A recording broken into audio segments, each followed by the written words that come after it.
नमस्कार, स्वागत है आपको आपका अपना चैनल द कॉइनेज पर। दोस्तों, आज हम बात करेंगे 1964 में जारी किया गया एक 50 पैसे कॉमेमोरेटिव कॉइन के बारे में। पहले हम जानेंगे इस कॉइन की हिस्ट्री, उसके बाद हम इसके डिटेल्स के बारे में बात करेंगे और लास्ट पार्ट में जो है बात करेंगे ये सिक्का का जो है एस्टिमेटेड मार्केट प्राइस कितना है।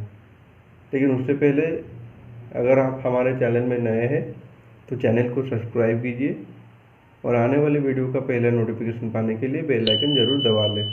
तो ये जो 50 पैसा का कॉइन है ये 1964 में इश्यू किया गया था। ये first type of commemorative coin था, मतलब देश की आज़ादी के बाद ये पहला कॉमेमोरेटिव कॉइन था। इन्हीं सिक्कों से शुरू हुआ कॉमेमोरेटिव कॉइन। तो ये था जवाहरलाल नेहरू के थीम पर। तो सिर्फ ये 50 पैसा का कॉइन नहीं बल्कि 1 रुपये का कॉइन भी डाला गया था इस जवाहरलाल नेहरू के थीम पर। जवाहरलाल नेहरू जो कि हमारे फर्स्ट प्राइम मिनिस्टर थे, मतलब आज़ादी के बाद हमारे पहला प्राइम मिनिस्टर थे, जो कि 14 नवंबर 1889 को जन्म लिए थे और 27 मई 1964 में हार्ट अटैक में उनका देहांत हो गया था। तो नेहरू जी को स्पेशल ऑनर देने के लिए ये कॉमेमोरेटिव कॉइन इशू किया गया था 1964 में। अब आप सोच रहे होंगे कि ये दोनों सिक्का तो एक टाइप का है, तो ये दोनों सिक्का क्यों दिखाना। लेकिन अगर आप ध्यान से देखें तो इनमें कुछ डिफरेंट आपको नज़र आएगा। जबकि एक में लेजेंड जो है वो इंग्लिश में लिखा हुआ है और दूसरे में जो लेजेंड है वो हिंदी में लिखा गया है। तो ये लेजेंड का मतलब क्या है? लेजेंड का मतलब एक पर्सनालिटी के नाम पर जो होता है, मतलब जैसे कि यहाँ जवाहरलाल नेहरू एक लेजेंड है, मतलब उनका नाम एक लेजेंड है,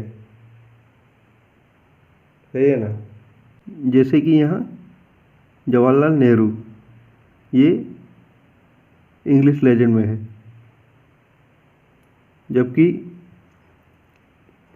इस कॉइन में आप देख सकते हैं ये जवाहरलाल नेहरू जो है ये हिंदी लेजेंड में लिखा गया है। तो इसका मतलब ये दो सिक्का जो है ये डिफरेंट वैरायटी के हैं, ठीक है। तो अब हम बात कर लेते हैं इस कॉइन के मेटल कंपोजिशन का और टेक्निकल डिटेल्स के बारे में। तो इस कॉइन का जो मेटल कंपोजिशन था ये निकल में ढाला गया था। ये पहली बार है जबकि एक सिक्का जो है निकल में ढाला गया है। दोनों कॉइन का वेट जो है वो है 5 ग्राम, डायमीटर 24 mm, थिकनेस जो है इस कॉइन का 1.4 mm और शेप जो है ये राउंड है। और एज अगर आप देखें तो ये रिडेड एज है, मतलब दोनों कॉइन का रिडेड एज है। और ओरिएंटेशन जो इस कॉइन का है वो मिडल अलाइनमेंट में डाला गया है। तो ये था इस कॉइन का पूरा टेक्निकल डिटेल्स। अब बात कर लेते हैं इस कॉइन के ओवरसाइड के बारे में, जो कि इसका हेड है। ये उस कॉइन का ओवरसाइड। ऊपर भाग में आपको देखने को मिलता है अशोक लाइन पेडेस्टल, उसके नीचे डिनोमिनेशन 50 इंग्लिश में, बाएं ओर भारत पैसे देवनागरी में, दाहिने ओर इंडिया पैसे इंग्लिश में। तो ये था ओवर साइड के बारे में। अब बात कर लेते हैं इस कॉइन के रिवर्स साइड के बारे में, जो कि इसका टेल है। तो ये उसका रिवर्स साइड। बीच में आपको जवाहरलाल नेहरू जी का पोर्ट्रेट दिख रहा होगा, लेफ्ट को फेस किए हुए हैं और बिना नेहरू कैप में है। और ऊपर इंग्लिश लेजेंड में जवाहरलाल नेहरू और नीचे उनका बर्थ ईयर और डेथ ईयर, मतलब जब वो जन्म लिए थे 1889 में और जब उनका देहांत हुआ था 1964 में। तो ये था इंग्लिश लेजेंड वाला कॉइन। अब ये जो हिंदी लेजेंड वाला कॉइन है, ओवर साइड में आपको सेम ही देखने को मिलता है, लेकिन अगर हम बात करें रिवर्स साइड का, तो यहाँ आपको ये लेजेंड जो है जवाहरलाल नेहरू, ये देवनागरी में देखने को मिलता है। तो ये था कॉइन का डिटेल्स। अब बात कर लेते हैं ये कॉइन जो है कौन से मिंट में ढाले गए थे। रिवर्स साइड में आपको कोई मिंट मार्क देखने को नहीं मिलता है, क्योंकि ये ऐसा कॉइन है जिसमें आपको मिंट मार्क ओवर साइड में देखने को मिलेगा। इसमें कोई मिंट मार्क नहीं है, इसका मतलब ये कोलकाता मिंट को रेफर करता है। जबकि इसी इंग्लिश लेजेंड का दूसरे कॉइन देखें तो यहाँ आपको एक डायमंड मार्क देखने को मिलता है, जो कि दर्शाता है ये मुंबई मिंट में ढाला गया है। मतलब ये कॉइन जो है एक मुंबई मिंट में और कोलकाता मिंट में ढाला गया है। ठीक है। अगर आप हिंदी लेजेंड में भी देखें तो एक में आपको कोई भी मिंट मार्क देखने को नहीं मिलता है, जो कि दर्शाता है कोलकाता मिंट को। और दूसरा जो है हिंदी लेजेंड वाला, उसके रिवर्स साइड में आपको डायमंड मार्क देखने को मिलता है, जो कि मुंबई मिंट को दर्शाता है। तो अब हम बात कर लेते हैं कि कॉइन जो है कौन से मिंट में ढाला गया है और इनका एस्टिमेटेड मार्केट प्राइस कितना चल रहा है। ये दोनों वेराइटी का सिक्का जो है इंडिया के सिर्फ 2 ही मिंट में ढाले गए हैं, बॉम्बे और कैलकाटा मिंट में।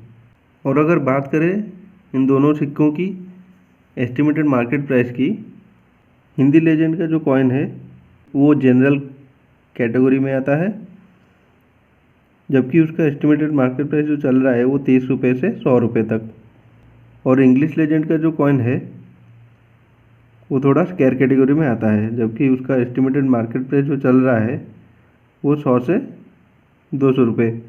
दोनों कोलकाता और मुंबई मिंट का जो कॉइन है ये 100 से 200 रुपये तक, इंग्लिश लेजेंड वाला। ठीक है। और हिंदी लेजेंड वाला 30 से 100 रुपये तक।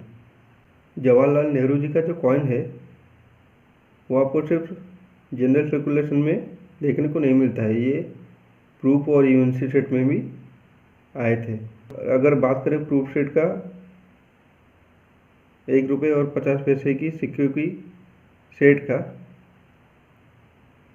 तो ये इशू किया गया था 39 रुपीज़ 50 पैसे में, लेकिन अब उसका मार्केट प्राइस जो चल रहा है वो 80,000 तक, मतलब 80,000 तक चल रहा है। और यूएनसी सेट का जो कॉइन था उसका इश्यू प्राइस था 7 रुपीज़, और फिलहाल का मार्केट प्राइस जो चल रहा है वो 50 से 60,000। अगर आपके पास इंग्लिश लेजेंड का या फिर प्रूफ सेट या यूएनसी सेट है, वो आप संभाल कर रखिएगा, क्योंकि आगे जाके ये और भी ज़्यादा बढ़ सकते हैं। आशा करता हूँ आपको ये जानकारी जो है अच्छा लगा होगा। अगर अच्छा लगा है तो ढेर सारा लाइक कीजिए और कमेंट में लिख के ज़रूर बताइए कि आपके पास ये सिक्का है कि नहीं। और हमारे इस वीडियो को ढेर सारा शेयर कीजिए और हमारे चैनल को सब्सक्राइब कीजिए। और हाँ, जाते जाते बेल आइकन को दबाना ना भूलिएगा, क्योंकि आने वाले वीडियो का पहला नोटिफिकेशन आपको मिल सके। तो आज के लिए बस इतना ही। मिलते हैं दूसरे ज्ञानवर्धक वीडियो में। जय जगन्नाथ।